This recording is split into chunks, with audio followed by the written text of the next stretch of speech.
Good evening, everybody. Thank you so much for joining us. We're going to start, right, Chris? Yep, go ahead and do your...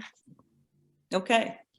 My name's Carolyn McClintock, and I am a volunteer board member with the Friends of Ottawa National Wildlife Refuge. And just to tell you a little bit about us, Ottawa is one of 550 national refuges across the country, federally supported, but we're the only one in the state of Ohio. We are located on the southern coast of Lake Erie and manage over 100,000 acres, some of it critically world-renowned critical wetlands. So before I introduce our guest speaker, I want to remind everybody to keep their computer muted. And if you have any questions, go ahead and put them in the chat box at the bottom.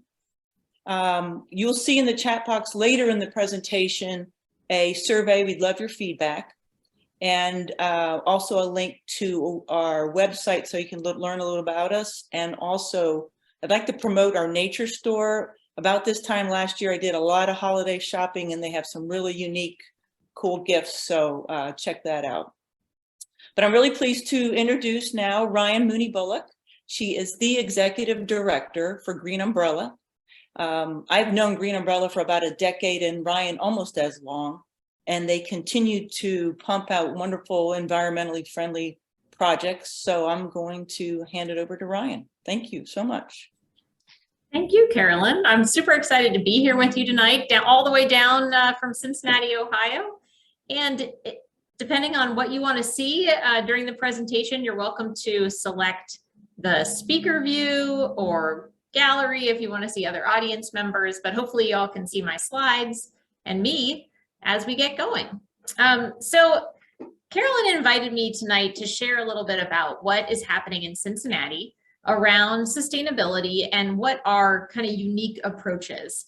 And so I'm going to tell you a little bit about the organization I lead, Green Umbrella, and the methodology that we use that we think has been really successful in terms of building a broad base of support for sustainability and other environmental issues across the region. We don't manage a property like you all do, you know, it's a very different context, but we work with land conservation organizations and lots of different types of organizations, which you'll hear more about, to work towards big picture, what we call systems change, policy and systems change, so that we can have a sustainable, equitable, and resilient Greater Cincinnati. And we do that through, actually, let me tell you a little about ourselves first. Our mission is we lead collaboration, incubate ideas, and catalyze solutions that create a vibrant region for all.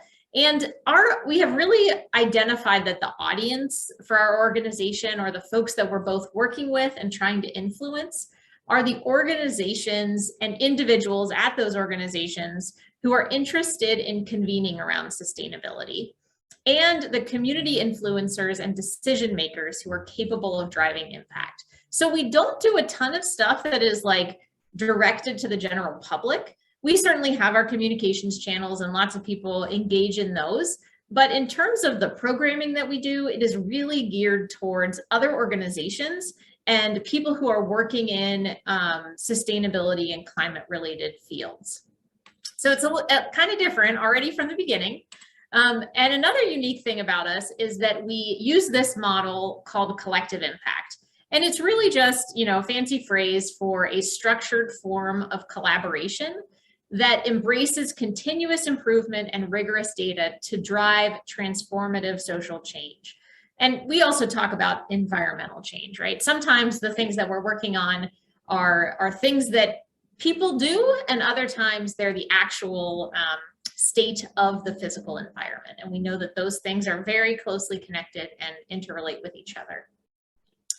And so there's a whole kind of field of study around collective impact. There's organizations dedicated to advancing this practice.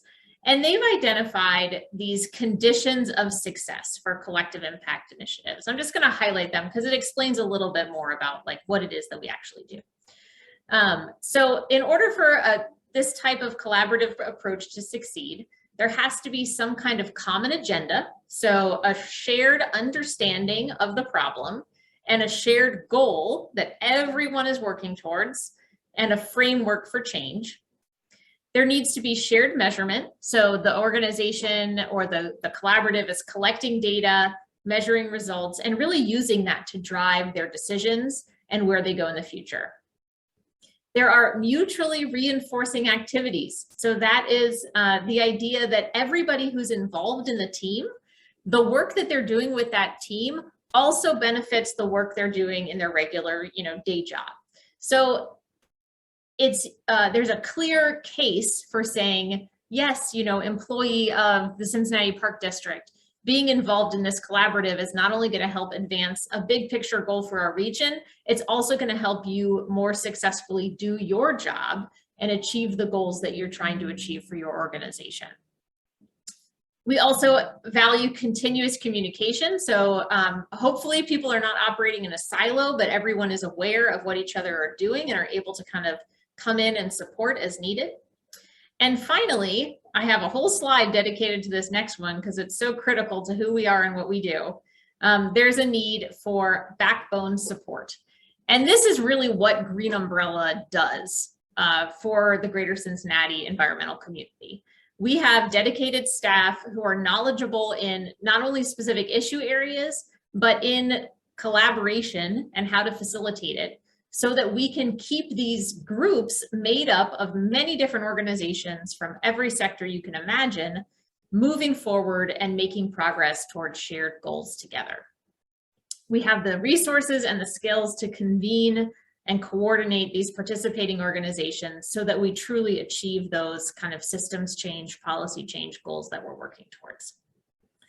Now, Green Umbrella does this in a variety of ways and through a variety of program areas. So I'm going to highlight some of our specific programs, but first I wanted to give you kind of our guiding areas of work. We call them our impact areas.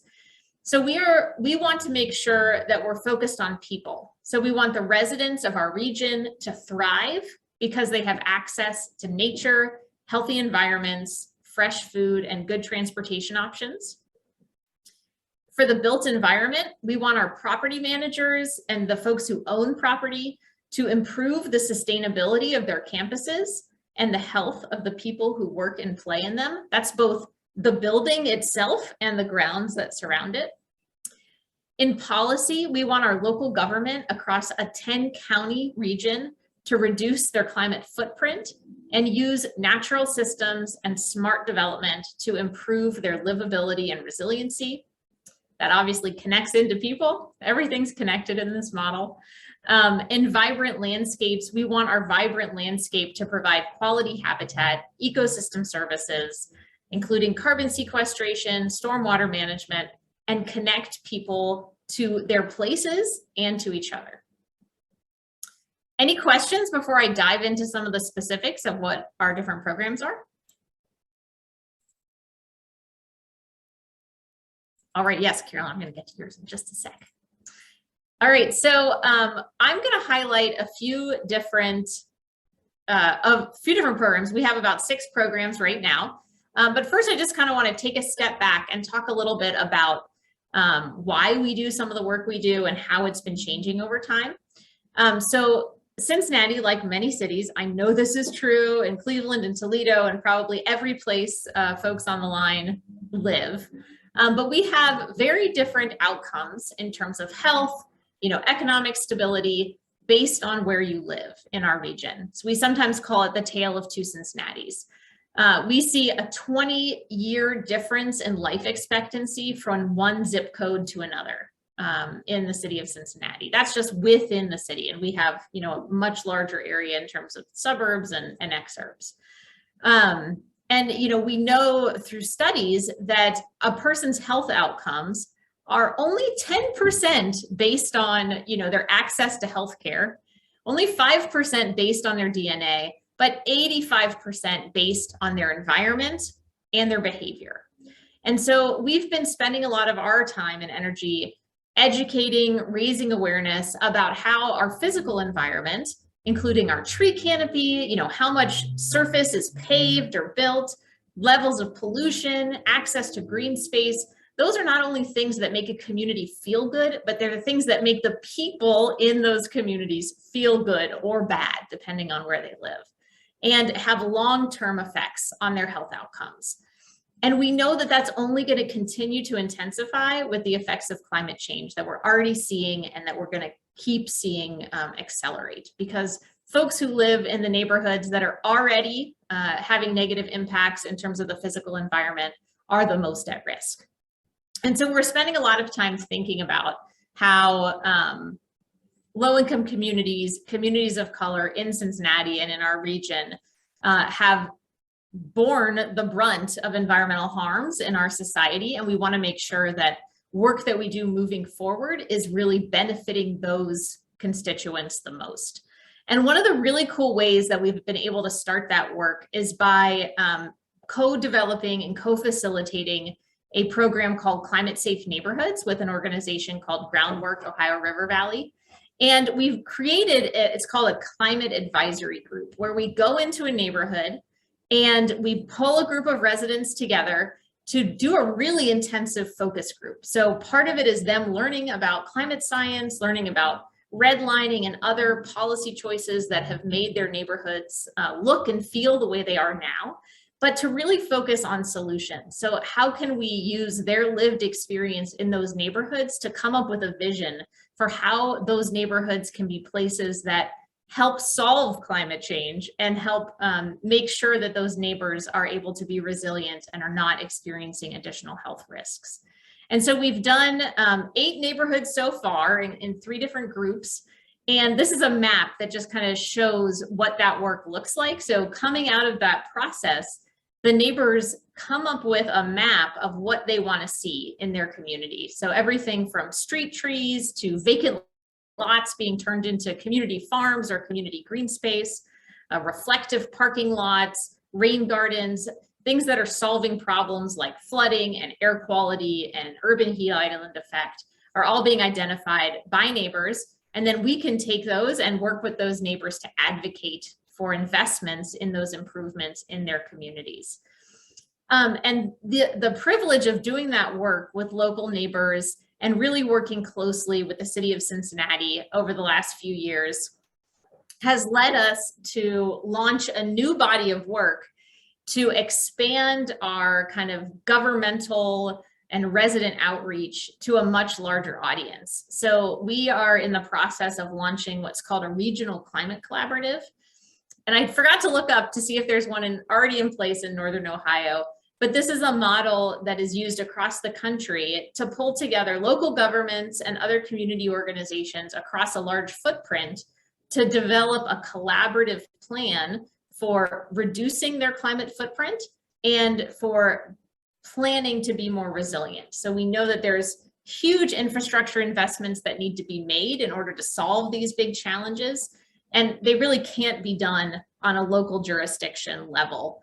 Just in our 10-county footprint, which you can see on that map, we have over 220 local governments, only one of which, the city of Cincinnati, has any kind of climate or sustainability or environmental staff, right? Some of them have park districts, obviously, or folks who are charged with urban tree planting, but none of them have entities that are really looking at this comprehensively.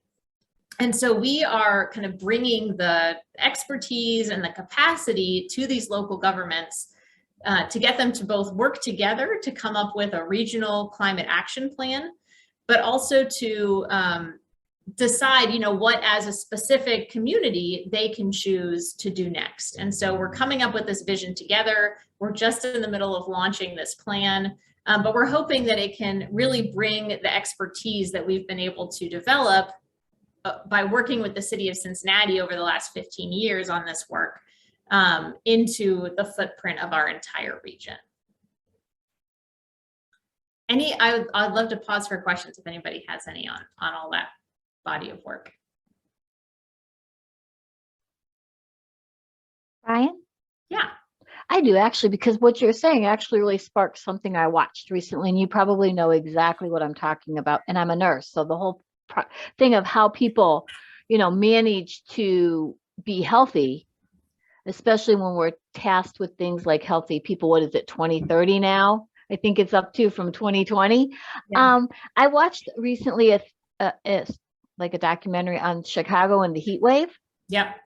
And I was amazed at how folks did not have the ability to cool off. So what really interests me was something I saw on yours was the rooftop Mhm. trees. How does that work? And is that like, I guess I'm kind of interested in, isn't that an awful lot of load for the roofs to bear? I Yeah, are guess you talking about these like green roofs being yep, flown those here? things. Yes. Yeah. Yeah, green. Actually, in my former job, I spent a lot of time thinking and talking about green roofs. So that's a strategy where you put plants on the roof, and there's very, specialized technology in terms of the roof membrane and the planting material to make it as lightweight as possible. But they can be challenging and they can be expensive. So the biggest barrier is often whether the building was built to withstand a certain amount of weight on the roof. Typically it's, you only build it as strong as it needs to be to, have a certain amount of snow or something like that sitting on top of it. But sometimes buildings are stronger than you think, and the green roof material is getting lighter and lighter and thinner as it's being tested and tried out. There's other very much less expensive and less heavy solutions, which is just doing reflective roofs. So actually the city of Louisville has done a ton with incentivizing building owners to get white roofs or light gray, other reflective colors that bounce the sunlight back up and reduce the urban heat island effect. I imagine that's what a reflective parking lot is. Exactly. It's not necessarily going to be light colored, but it is going to have special material in it that reflects light back up. And what's a green parking lot? I think that's a great question. I think that might be a like a gravel substrate that has like grass growing in it. So you have to, you still have to mow it, but it's going to have more stability than just like, dirt lawn. So it's not all running off. Sometimes there's like pavers that have space for rain to go through and plants to grow in as well. And I had one more question because Yeah. again, I thought this is actually a lot. This is really fascinating. So my other question is, since you're working you're definitely targeting neighborhoods for folks that are at risk for poorer health outcomes, just poorer life outcomes in general. Do you do anything to help with the food deserts by doing like the community farms, or how do you have anything to do with those? Yes, I will get to that shortly. Okay, sorry. I was No, it's okay. Made me think about it. Great, you're thinking ahead. So this timeline is just kind of showing how the city of Cincinnati itself has done a ton of work. It has had a green plan or a climate plan of some kind since 2008. And we've been involved really since at least 2013, maybe sooner.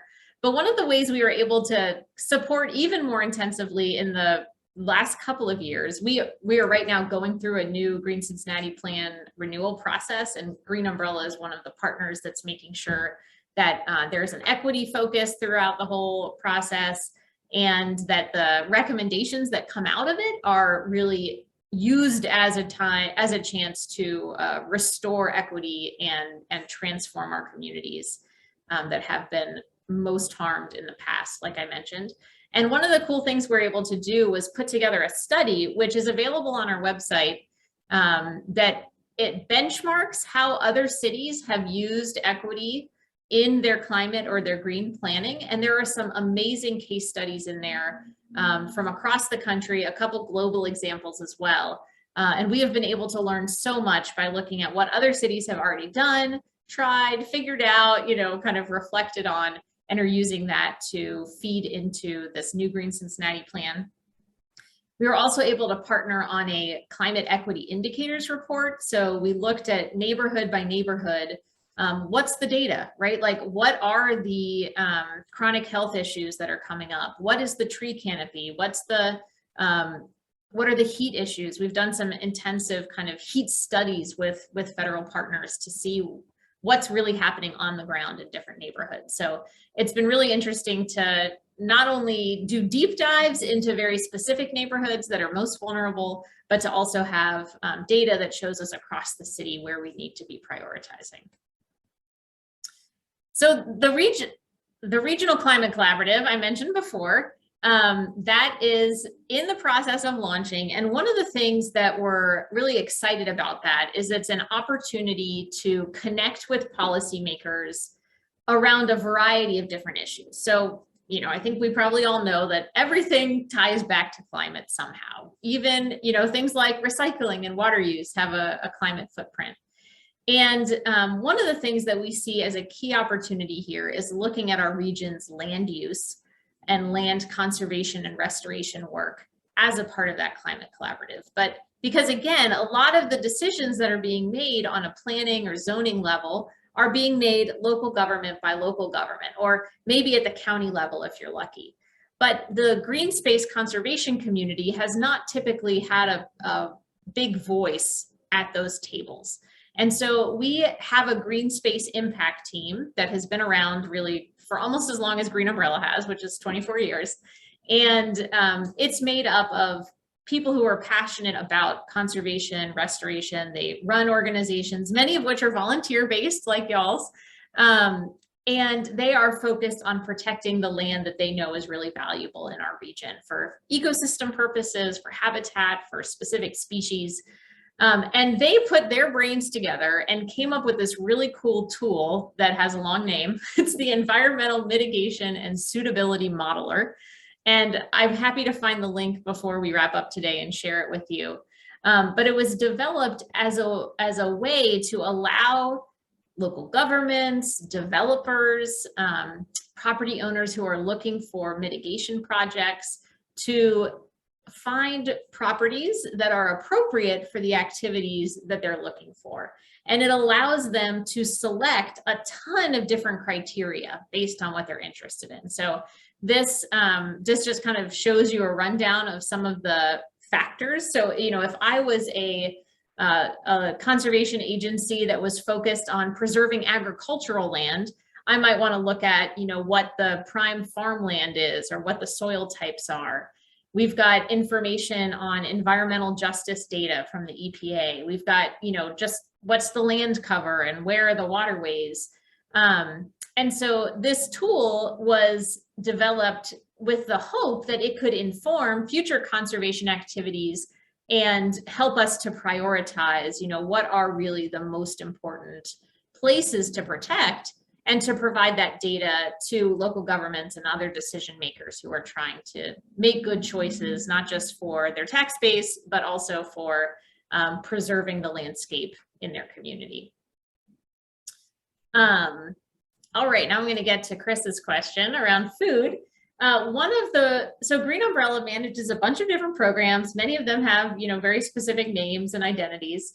And one of our newer programs is called the Common Orchard Project. And it is focused on growing fresh fruit and community green space in urban spaces.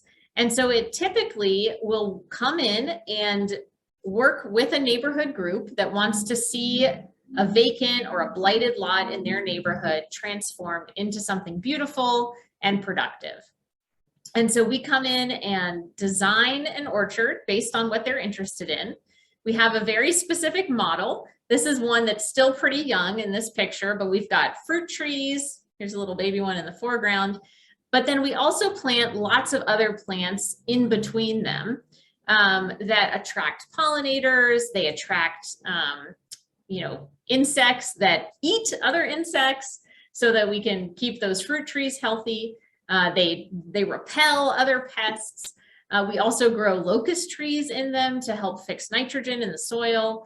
And you can see people always ask about this black plastic, but we lay down this black plastic to help with weeds, but also to help with lawnmowers so that landscaping crews know just avoid everything in that black plastic. You can mow around them, but please don't get too close to those trees.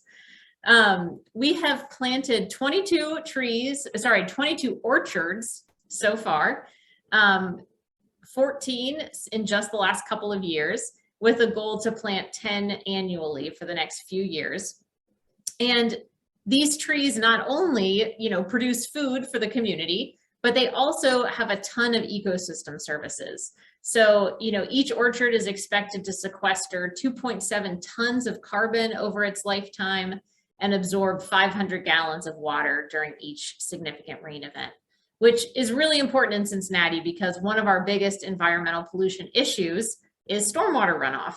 I imagine that is also the same in Northern Ohio, but we have a lot of impervious surfaces and way too much stormwater going into our rivers without being treated whenever it rains.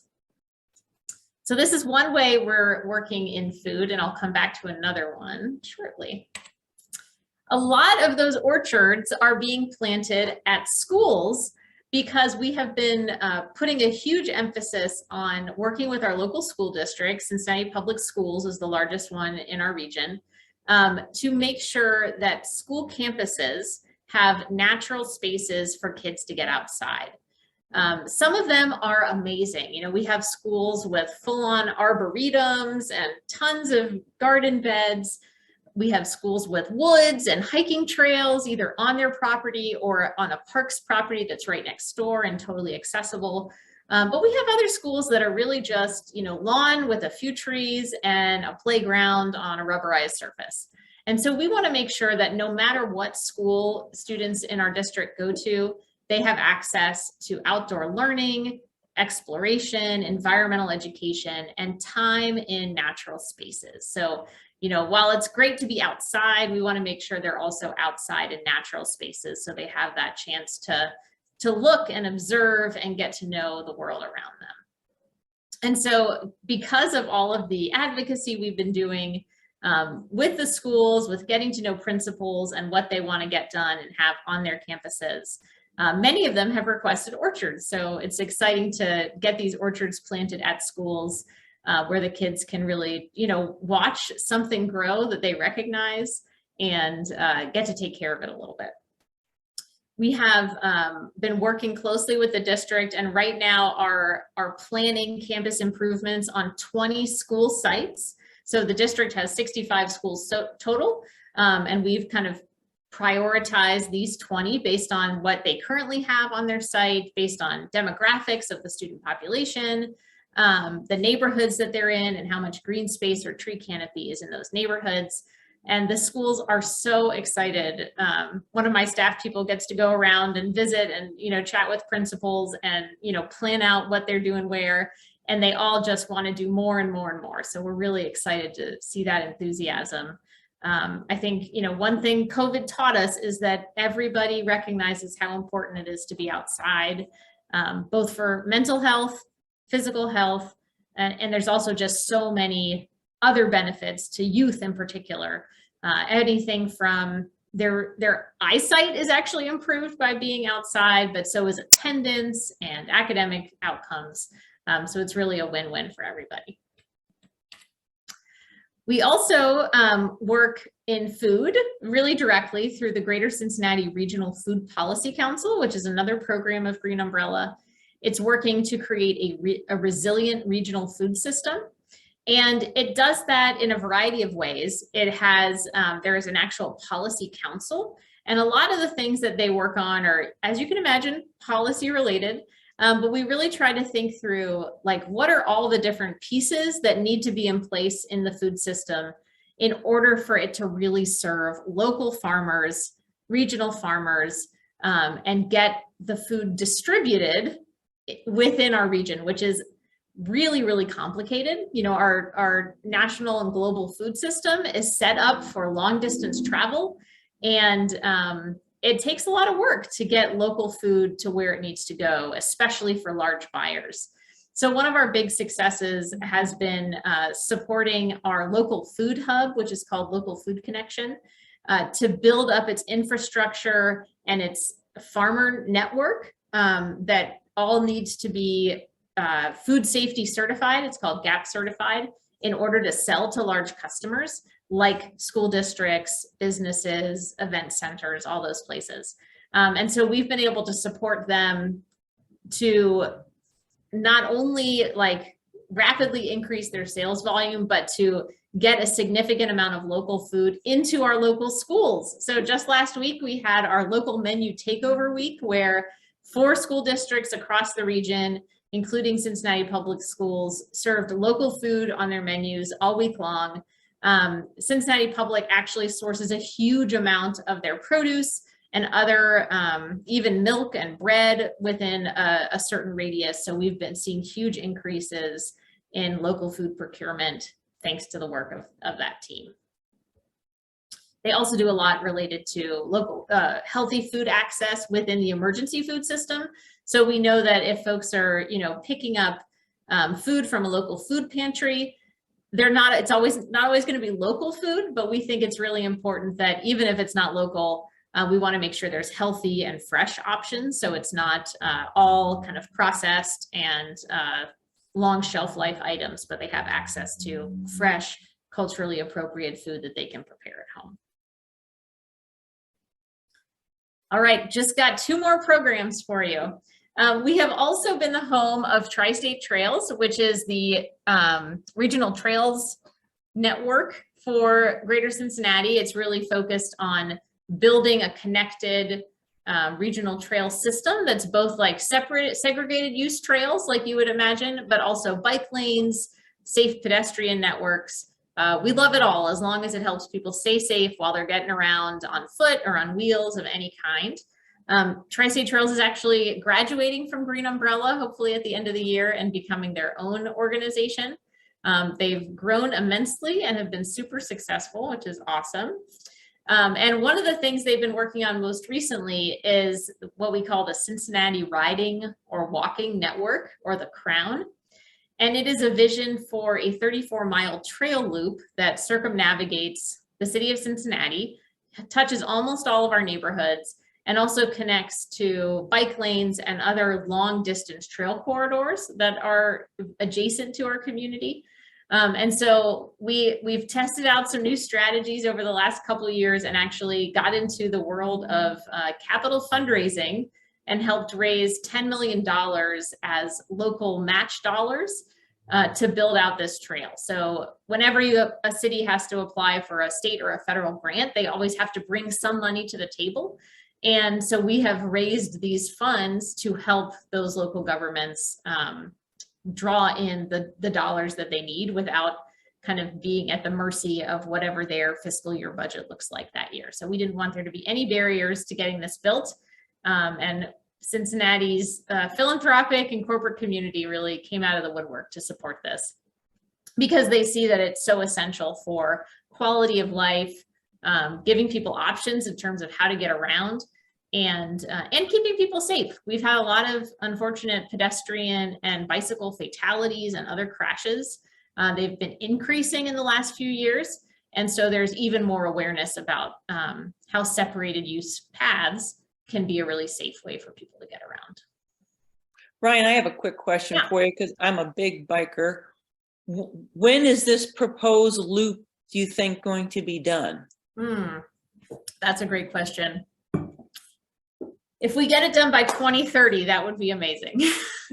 These projects take an insanely long time to build.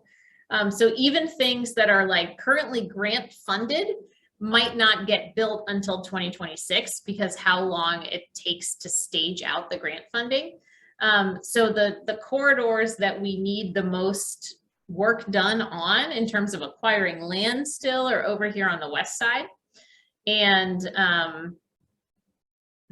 yeah, so since we're still working on land acquisition there, that's like a big unknown, but we're hopeful. I just did number 1 Wasson Way all the way through it into Alt Park, and that is awesome. Gorgeous. It is.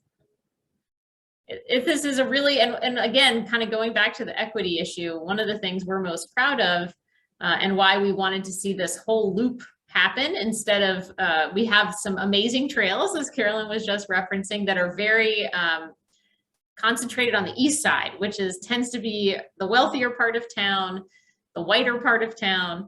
And we saw the possibility to connect this Wasson Way here, which is now actually done. It's not perspective anymore, all the way to our uptown neighborhood, which is where the University of Cincinnati, our big hospital district, there's, retail, all these different things are over here. But in between are 3 neighborhoods that are predominantly African-American, have low car ownership, and were disrupted by the construction of I-71, which is our big highway. So they were kind of broken apart from a pedestrian access.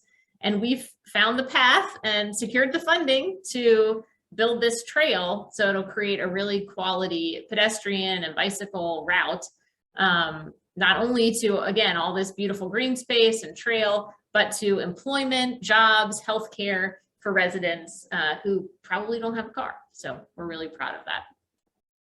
Hey, Ryan. Yeah. So I have another question about, because I also am an avid biker, and I have a question because we have a rails to trail system up here in my county. And one of the things that one of our organizations does, called the Dream Center, is they help put those bikes in the hands of the folks who can't afford a bike. Do you offer anything or have a way to get people connected so they can use those beautiful trails, like for actual transportation? Yeah. Not just walking. We've done a few things. We host pop-up bike shops in neighborhoods all along this route, where we'll help fix up bikes. We also give out bikes at those. It's typically youth bikes at this point, right, based on who we've had support from. But we have also had helmet giveaways. We do a lot of gear giveaways for like safety equipment, like safety vests and bike bells and all that kind of stuff. But we've also have a partner who has been giving out rebates of up to, I think, $500 for e-bikes. And you have to be in certain zip codes that are kind of close to the trail. But the idea, Cincinnati is very hilly, and so it can be really challenging to bike depending on where you live and how many hills are on your route. And so we recognize that for a lot of people, e-bikes are going to be the thing that helps them drop a car, right? Or say, like, I don't need a car, this is my mode of transportation. We're also starting to advocate for financing mechanisms for e-bikes that would be like car loans, but for e-bikes, and would make them more accessible for residents that might not be able to afford, putting it on their credit card and paying that high interest rate, or just buying it outright. And so we're starting to look at models that exist in other cities and encouraging some of our local financing institutions to think about how they could really create an equitable access to these, alternatives to a car, because that's really what it is.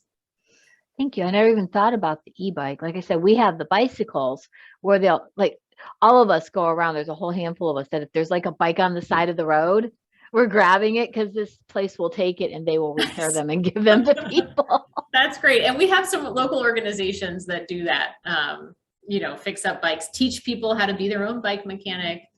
And also, like, if you go through their training program, you basically kind of fix up your own bike. So there's some cool partners that we get to work with. We also address transportation issues because, again, we know that has a big carbon footprint through our 2030 district program, which is part of a national network where a city commits to getting a bunch of buildings, large buildings, to reduce their climate footprint. And they're working towards goals of reducing their energy use, water use, and transportation emissions 50% by the year 2030. Cincinnati has been doing this district for a few years now. We have 315 properties in our footprint, which represent over 28 million square feet. So this is like entire universities, large downtown towers, the city of Cincinnati, Hamilton County, their major buildings. So these are very large buildings. And kind of the science behind this is when you look at where climate emissions come from, the built environment is the largest contributor most of the time.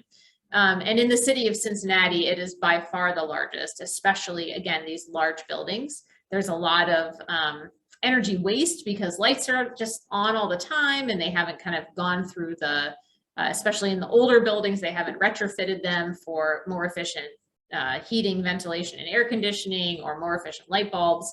And so we work with these building owners to identify what solutions would be affordable and really effective for them to start reducing their energy use and their water use.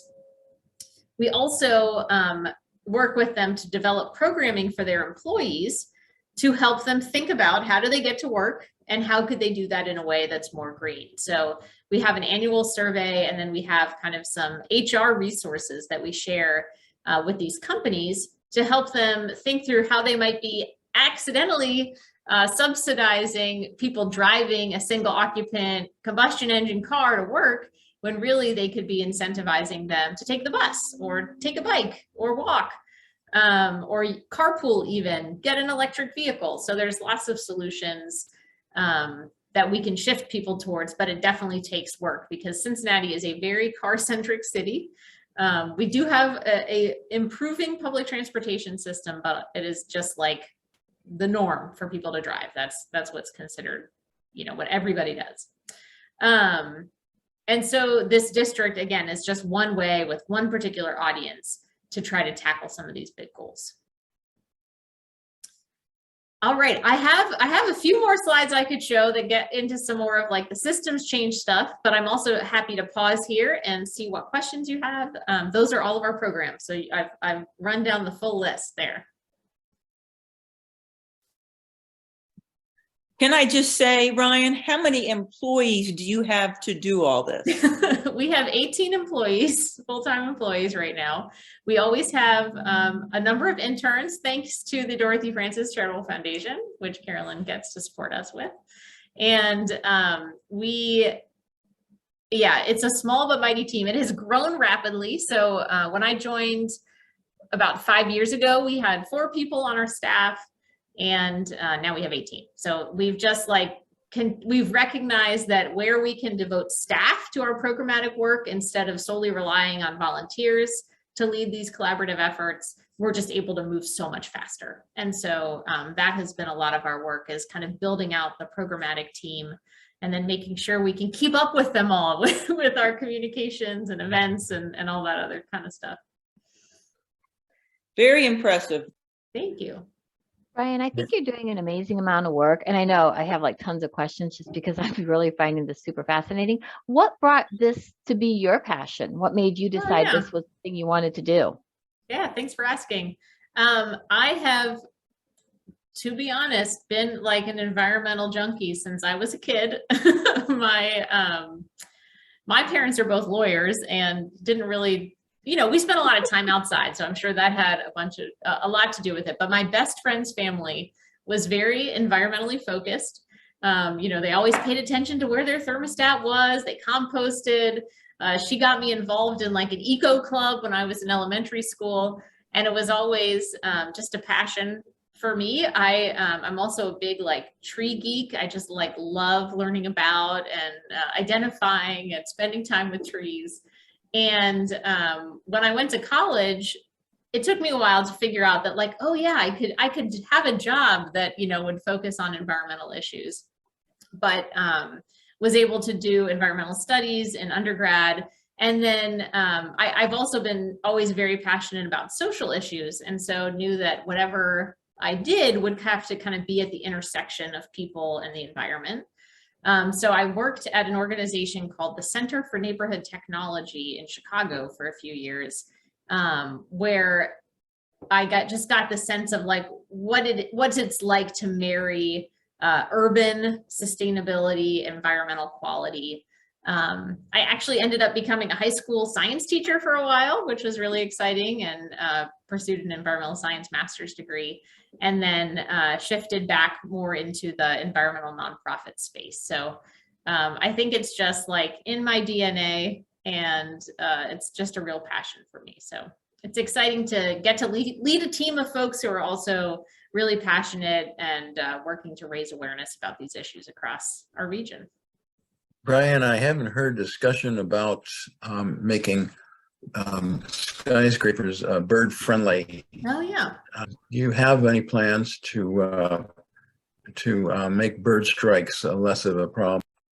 There are local partners who are working on that in Cincinnati. It is not something that our organization has gotten super involved with, but the Cincinnati Museum Center and the Cincinnati Zoo and the Audubon Society have all been partnering on that. But that is a great question, and one that I will write down for our 2030 district folks, because they're the ones, you know, working with these large building owners And I think that's a natural question that we can ask them. Thank Have you. you all- And one What- follow-up question. I'm interested in knowing how your organization will try and influence healthcare for people below the poverty line. Yeah, well, one of the ways we have been trying to influence the healthcare industry is by talking with hospital systems about how they source the food that they serve in their cafeterias, and exploring whether or not they could source more of that locally, because that is a great example of an institution where, you know, fresh, healthy food should be a high priority, right? Because they're working with patients who often should really have access to the freshest, healthiest food available if they're staying in the hospital. As with any large system, it can be hard to figure out, you know, who to find, the right person to talk to. But we've got some great examples from New England and Indiana, actually, where hospital systems have really gone all in on like 100% healthy menus, locally sourced food. But that's something that we're still working on in Cincinnati. I did want to ask, is there any, you know, bird strike work that's happening up where you all are that I should pass on to our local team? Yes, there are. One is in Cleveland. Lights Out Cleveland is a huge program and going on for several years to reduce bird strikes downtown. And another is at the Ottawa National Wildlife Refuge Visitor Center itself, where we have recently installed materials on all the windows to reduce bird strikes. So there are two shining examples right in Ohio. Awesome, thank you.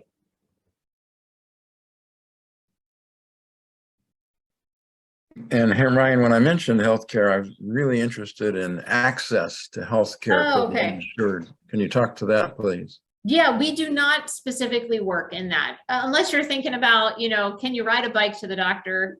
We haven't addressed that issue specifically.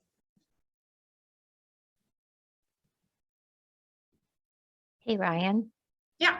You're going to get so sick of my voice, but I have another question. Not at all. So my other question is, I know that you were talking about working in the communities and getting things that, you know, and again, thinking about being home care in downtown Cleveland. Okay. So I've seen the very, and volunteering at food banks and things like that. Oftentimes folks get those fresh foods and they don't know what to do with them. Mm-hmm.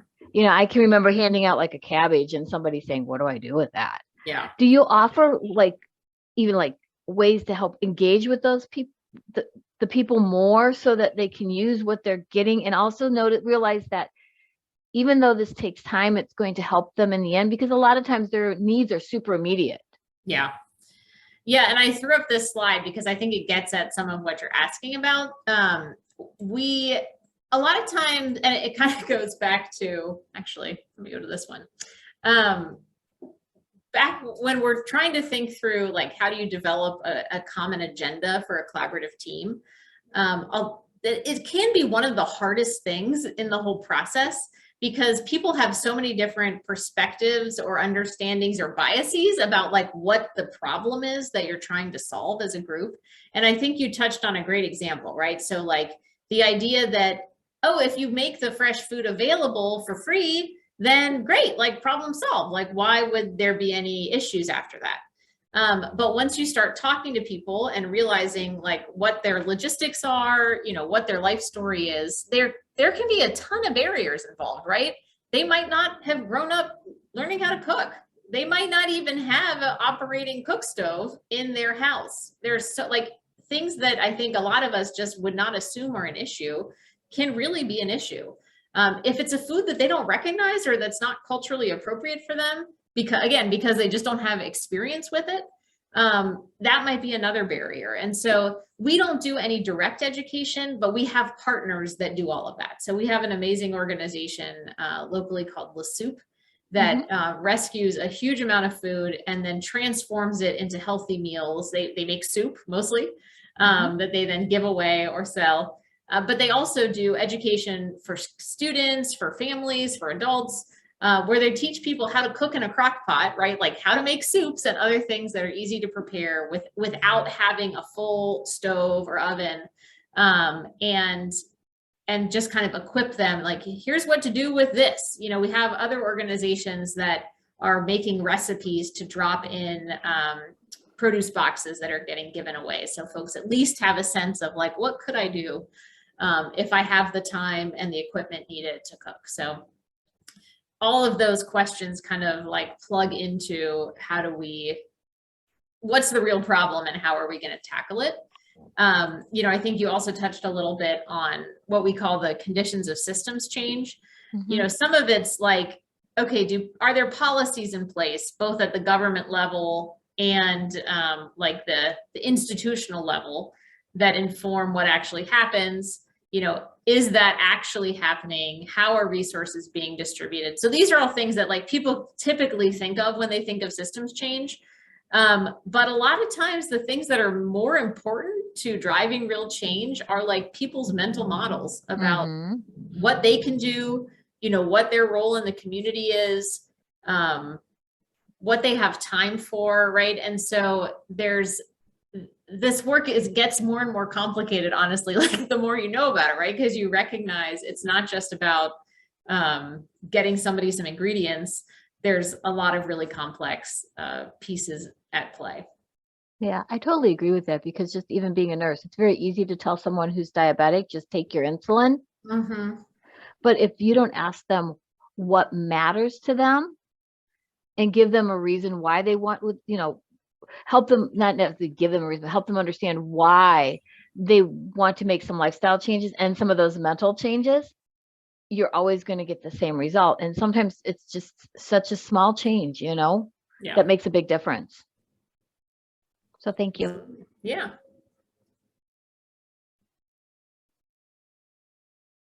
Ryan, did you touch on increasing tree canopy in Cincinnati? I didn't talk too much about it, but that is definitely one of the biggest priorities of the Green Cincinnati plan. And I'm going to get my data wrong because they keep changing their goals, which is great. We just did a new study of tree canopy in the city of Cincinnati. I think that we're at, please forgive me, I'm sure I'm going to be off here, but I think that we're at 40% total tree canopy. I think their goal is to make sure every neighborhood has at least 40% tree canopy, instead of just like being satisfied with an average, you know, of a certain percent across the community, really wanting to make sure that's distributed equitably. We are really blessed to have huge and amazing parks that are pretty well distributed throughout the community, including the largest urban forest in the country, Mount Airy Forest. And so again, lots of resources, but wanting to make sure that not only folks have access to green space, but also that street trees and all those things are cared for in order to decrease, you know, urban temperatures.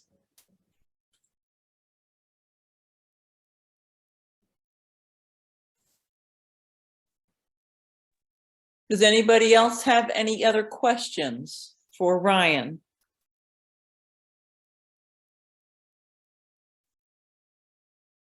Well, it was really great for me because, like I said, I've known Green Umbrella, but this was an in-depth look that I haven't probably heard from you, Ryan, in a couple years of all the wonderful things. And I know how every major city likes to light up the lights downtown because it's symbolic and it looks big and impressive, but to cut down on that light pollution is fantastic. So 50% would be a great goal of all of those resources.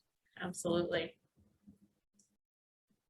Well, thank you all for having me. It's been a lot of fun. And I hope that maybe you're able to glean some things to apply up in your neck of the woods, whether it's in small or big ways. Ryan, thank you so much. It was very informative, and I'm glad you got to share all the positive things that are going on down here. Thank you, everybody, for attending. And we'll sign off. Ryan, if you want to stay on for a second. Sure. Thank you so much. Yeah, thanks everyone.